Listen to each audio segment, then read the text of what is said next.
ஆதியாகமம் அதிகாரம் 31. பின்பு லாபானுடைய குமாரர், எங்கள் தகப்பனுக்கு உண்டானவைகள் யாவையும் யாக்கோபு எடுத்துக்கொண்டான் என்றும், எங்கள் தகப்பனுடைய பொருளினாலே இந்த செல்வத்தை எல்லாம் அடைந்தான் என்று சொன்ன வார்த்தைகளை யாக்கோபு கேட்டான். லாபானின் முகத்தை யாக்கோபு பார்த்தபோது அது நேற்று முந்தைய நாள் இருந்தது போல் இராமல் வேறுபட்டிருக்க கண்டான். கர்த்தர் யாக்கோபை நோக்கி, உன் பிதாக்களுடைய தேசத்திற்கும் உன் இனத்தாரிடத்திற்கும் நீ திரும்பி போ, நான் உன்னோடே கூட இருப்பேன் என்றார். அப்பொழுது யாக்கோபு ராகேலையும் லேயாளையும் வெளியிலே தன் மந்தையிடத்தில் அழைப்பித்து அவர்களை நோக்கி, உங்கள் தகப்பனுடைய முகம் நேற்று முந்தைய நாள் இருந்தது போல் இருக்கவில்லை என்று எனக்கு தோன்றுகிறது. ஆனாலும் என் தகப்பனுடைய தேவன் என்னோடே கூட இருக்கிறார்.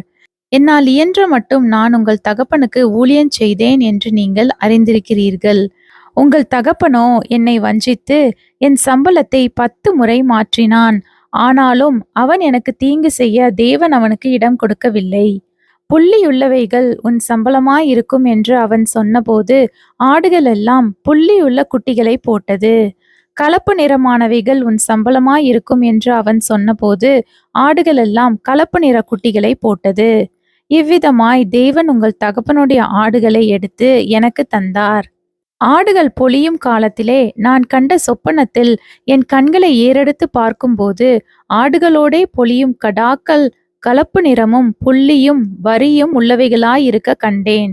அன்றியும் தேவதூதன் ஒருவர் சொப்பனத்தில், யாக்கோபே என்றார். இதோ இருக்கிறேன் என்றேன். அப்பொழுது அவர், உன் கண்களை ஏறெடுத்து பார், ஆடுகளோடே பொலியும் கடாக்கள் எல்லாம் கலப்பு நிறமும் புள்ளியும் வரியும் உள்ளவைகளாயிருக்கிறது. லாபான் உனக்கு செய்கிற யாவையும் கண்டேன். நீ தூணுக்கு அபிஷேகம் செய்து எனக்கு ஒரு பொருத்தனையை பண்ணின பெத்தேலிலே உனக்கு தரிசனமான தேவன் நானே. இப்பொழுது நீ எழுந்து இந்த தேசத்தை விட்டு புறப்பட்டு உன் இனத்தார் இருக்கிற தேசத்திற்கு திரும்பி போ என்று சொன்னார் என்றான். அதற்கு ராகேலும் லேயாலும், எங்கள் தகப்பன் வீட்டிலே இனி எங்களுக்கு பங்கும் சுதந்திரமும் உண்டோ? அவரால் நாங்கள் அந்நியராய் எண்ணப்படவில்லையா? அவர் எங்களை விற்று எங்கள் பணத்தையும் வாயிலே போட்டுக்கொண்டார். ஆகையால் தேவன் எங்கள் தகப்பனிடத்திலிருந்து எடுத்த ஐஸ்வர்யம் எல்லாம் நமக்கும் நம்முடைய பிள்ளைகளுக்கும் உரியது. இப்படி இருக்க தேவன் உமக்கு சொன்னபடியெல்லாம் செய்யும் என்றார்கள். அப்பொழுது யாக்கோபு எழுந்து தன் பிள்ளைகளையும் தன் மனைவிகளையும் ஒட்டகங்கள் மேல் ஏற்றி தான் பதான் அராமிலே சம்பாதித்த மிருக ஜீவன்களாகிய மந்தைகள் அனைத்தையும் தன் பொருட்கள் எல்லாவற்றையும் எடுத்துக்கொண்டு கானான் தேசத்தில் இருக்கிற தன் தகப்பனாகிய ஈசாக்கினிடத்திற்கு போக புறப்பட்டான். லாபான் தன் ஆடுகளை மயிர் கத்தரிக்க போயிருந்தான். அந்த சமயத்திலே ராகேல் தன் தகப்பனுடைய சொரூபங்களை திருடி கொண்டாள். யாக்கோபு தான் ஓடி போகிறதை சீரியனாகிய லாபானுக்கு அறிவியாமல் திருட்டளவாய் போய்விட்டான். இப்படியே அவன் தனக்கு உண்டானவைகளை எல்லாம் எடுத்துக்கொண்டு ஆற்றை கடந்து கிளையாத் மலையை நோக்கி ஓடிப்போனான். யாக்கோபு ஓடிப்போனது 3ஆம் நாளிலே லாபானுக்கு அறிவிக்கப்பட்டது.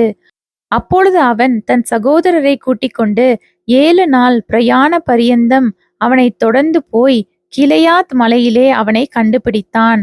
அன்று ராத்திரி தேவன் சீரியா தேசத்தானாகிய லாபானுக்கு சொப்பனத்தில் தோன்றி, நீ யாக்கோபோடே நன்மையை அன்றி தீமை ஒன்றும் பேசாதபடி எச்சரிக்கையாயிரு என்றார்.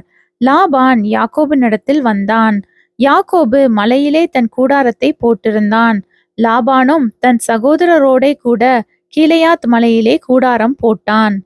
அப்பொழுது லாபான் யாக்கோபை நோக்கி, நீ திருட்டளவாய் புறப்பட்டு என் குமாரத்திகளை யுத்தத்தில் பிடித்த சிறைகளைப் போல கொண்டு வந்தது என்ன செய்கை? நீ ஓடிப்போவதை மறைத்து எனக்கு அறிவியாமல் திருட்டளவாய் என்னிடத்திலிருந்து வந்துவிட்டது என்ன? நான் உன்னை சந்தோஷமாய் சங்கீதம் மேலதாளம் கின்னர முழக்கத்துடனே அனுப்புவேனே. என் பிள்ளைகளையும் என் குமாரத்திகளையும் நான் முத்தஞ்செய்ய விடாமல் போனதென்ன? இந்த செய்கையை நீ மதியில்லாமல் செய்தாய். உங்களுக்கு பொல்லாப்பு செய்ய எனக்கு வல்லமை உண்டு.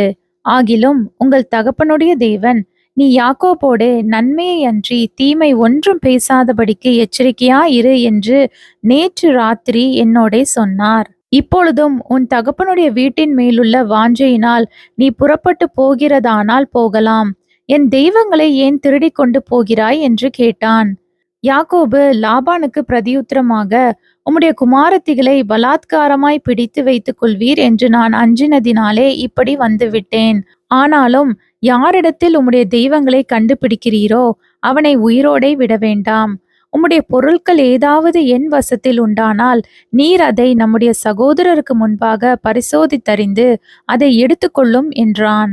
ராகேல் அவைகளை திருடிக் கொண்டு வந்ததை யாக்கோபு அறியாதிருந்தான். அப்பொழுது லாபான் யாக்கோபின் கூடாரத்திலும் லேயாளின் கூடாரத்திலும் 2 வேலைக்காரிகளின் கூடாரத்திலும் பிரவேசித்து பார்த்தும் ஒன்றும் கண்டுபிடிக்கவில்லை. பின்பு லேயாளின் கூடாரத்தை விட்டு ராகேலின் கூடாரத்திற்கு போனான்.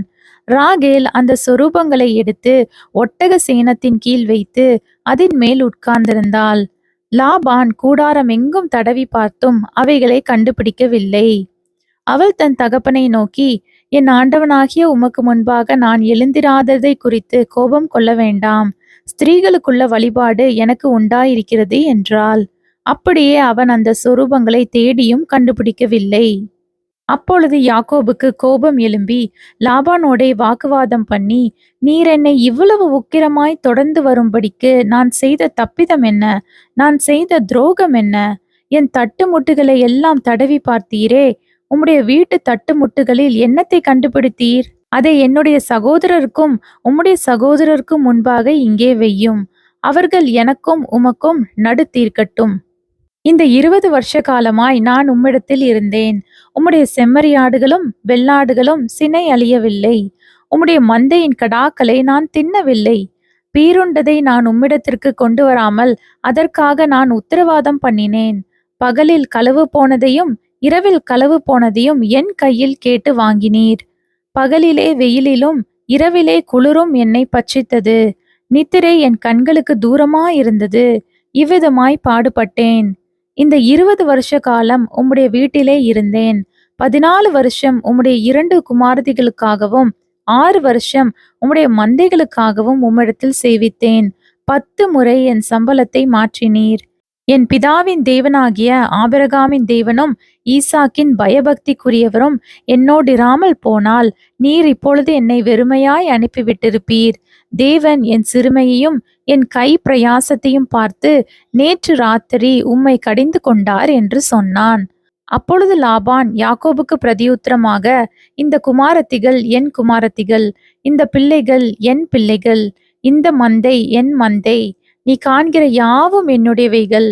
என் குமாரத்திகளாகிய இவர்களையும் இவர்கள் பெற்ற பிள்ளைகளையும் இன்று நான் என்ன செய்யக்கூடும்? இப்பொழுதும் எனக்கும் உனக்கும் சாட்சியாய் இருக்கும் பொருட்டு நீயும் நானும் உடன்படிக்கை பண்ணிக் கொள்ள கடவோம் என்றான். அப்பொழுது யாக்கோபு ஒரு கல்லை எடுத்து அதை தூணாக நிறுத்தினான். பின்னும் யாக்கோபு தன் சகோதரரை பார்த்து, கற்களை குவியலாக சேருங்கள் என்றான். அவர்கள் கற்களை எடுத்துக்கொண்டு வந்து ஒரு குவியலாக்கி அந்த குவியலின் மேல் போஜனம் பண்ணினார்கள். லாபான் அதற்கு ஜெகர் சகதூதா என்று பெயரிட்டான். யாக்கோபு அதற்கு கலையாத் என்று பெயரிட்டான். இந்த குவியல் இன்று எனக்கும் உனக்கும் சாட்சி என்று லாபான் சொன்னபடியினாலே அதன் பேர் கலையாத் எனப்பட்டது. அல்லாமலும் அவன், நாம் ஒருவரை ஒருவர் விட்டு மறைந்த பின் நீ என் குமாரத்திகளை துயரப்படுத்தி அவர்களை அல்லாமல் வேறே ஸ்திரீகளை விவாகம் பண்ணினாயானால் கர்த்தர் எனக்கும் உனக்கும் நடு நின்று கண்காணிக்க கடவர். நம்முடனே ஒருவரும் இல்லை. பார், தேவனே எனக்கும் உனக்கும் சாட்சி என்று சொன்னபடியால் அது மிஸ்பா என்னும் பெயர் பெற்றது. பின்னும் லாபான் யாக்கோபை நோக்கி, இதோ இந்த குவியலையும் எனக்கும் உனக்கும் நடுவாக நான் நிறுத்தின தூணையும் பார். தீங்கு செய்ய நான் இந்த குவியலை கடந்து உன்னிடத்திற்கு வராதபடிக்கும் நீ இந்த குவியலையும் இந்த தூணையும் கடந்து என்னிடத்திற்கு வராதபடிக்கு இந்த குவியலும் சாட்சி, இந்த தூணும் சாட்சி. ஆபிரகாமின் தேவனும் நாகோரின் தேவனும் அவர்கள் பிதாக்களின் தேவனுமாயிருக்கிறவர் நமக்குள்ளே நடு நின்று நியாயம் தீர்ப்பாராக என்றான். அப்பொழுது யாக்கோபு தன் தகப்பனாகிய ஈசாக்கின் பயபக்திக்குரியவர் மேல் ஆணையிட்டான். அப்பொழுது யாக்கோபு தன் தகப்பனாகிய ஈசாக்கின் பயபக்திக்குரியவர் மேல் ஆணையிட்டான். பின்பு யாக்கோபு மலையின் மேல் பலியிட்டு போஜனம் பண்ணும்படி தன் சகோதரரை அழைத்தான். அப்படியே அவர்கள் போஜனம் பண்ணி மலையிலே தங்கினார்கள். லாபான் அதிகாலமே எழுந்திருந்து தன் குமாரனையும் தன் குமாரத்திகளையும் முத்தம் செய்து அவர்களை ஆசிர்வதித்தான். பின்பு லாபான் புறப்பட்டு தன் இடத்திற்கு திரும்பி போனான்.